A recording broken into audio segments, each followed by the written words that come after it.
Hello बच्चों, let's see the question. The question is which part of ovary in mammals act as an endocrine gland after ovulation. ठीक है कि ovulation के बाद कौन C part है ओवरी का जो एक्ट करता है एज अ एंडोक्राइन ग्लैंड. ठीक है, तो ओव्यूलेशन का प्रोसेस देखते हैं बेटा. हम सबसे पहले यहाँ पर कुछ प्राइमरी फोलिकल्स प्रेजेंट रहते हैं, प्रीमोर्डियल फोलिकल्स प्रेजेंट रहते हैं. अब इनके ऊपर फोलिकुलर स्टिमुलेटिंग हार्मोन एक्ट करता है, इन्हें स्टिमुलेट करता है. पहले बनाता है प्राइमरी फोलिकल, फिर बनाता है सेकेंडरी फोलिकल, फिर बनाता है टर्शियरी फोलिकल और फिर उसके बाद बनती है mature follicle that is the Graafian follicle. ठीक है, ग्राफियन फोलिकल बन जाती है. अब क्या होता है बेटा, इस टाइम पे ल्यूटेनाइजिंग हार्मोन का लेवल इंक्रीज हो जाता है जिसे हम बोलते हैं कि एलएस सर्ज क्रिएट हो गया. उसकी वजह से ये जो ग्राफियन फोलिकल और मैच्योर फोलिकल्स है ये रप्चर हो जाती है बेटा, और ये इसके अंदर रहता है बेटा सेकेंडरी oocyte, वो रिलीज हो जाता है इनटू द ओविडक्ट. ठीक है, और इसी प्रोसेस को हम क्या बोलते हैं बेटा, ओवुलेशन. ठीक है, अब ये जो रप्चर हो गई ना बेटा, इसके बाद ये रप्चर्ड ग्राफियन फोलिकल बनाएगी एक कॉर्पस लूटियम स्ट्रक्चर बनाएगी, और ये कॉर्पस लूटियम क्या करती है बेटा, एक हार्मोन सीक्रेट करती है जिसे हम बोलते हैं प्रोजेस्टेरोन हार्मोन.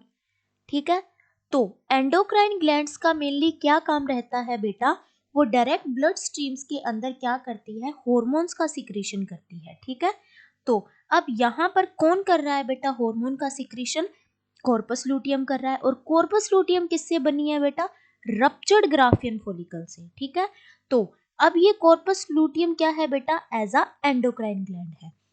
अब क्वेश्चन भी हमसे यही पूछ रहा है बेटा कि which part of ovary in mammals act as an endocrine gland after ovulation. ठीक है, तो कौन करता है बेटा, ग्राफियन फोलिकल करता है.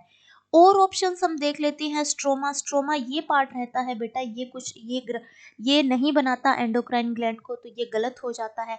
जर्मिनल एपिथेलियम ये सरफेस की होती है, यहाँ पर ये भी एंडोक्राइन ग्लैंड की तरह एक्ट नहीं करता, तो ये भी गलत हो जाता है. वाइटलिन मेम्ब्रेन क्या होती है बेटा, ये जो एग है, एक एग है, एग के यहाँ पर एक मेम्ब्रेन प्रेजेंट रहती है बेटा जिसे हम बोलते हैं जोना पेलुसिडा. ठीक है, ये ए सेलुलर होती है. यहाँ पर कुछ ग्रेनुलोसा सेल्स की लेयर बन जाती है बेटा, मल्टी लेयर बन जाती है जिसे हम बोलते हैं corona radiata.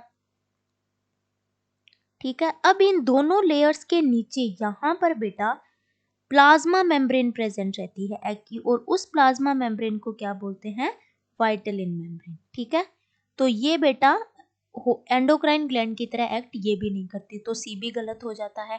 So option D that is the Graafian follicle, और वो भी रप्चर्ड ग्राफियन फोलिकल्स एक्ट करती है एंडोक्राइन ग्लैंड की तरह. So option D is the correct option. Thank you बच्चों and all the very best.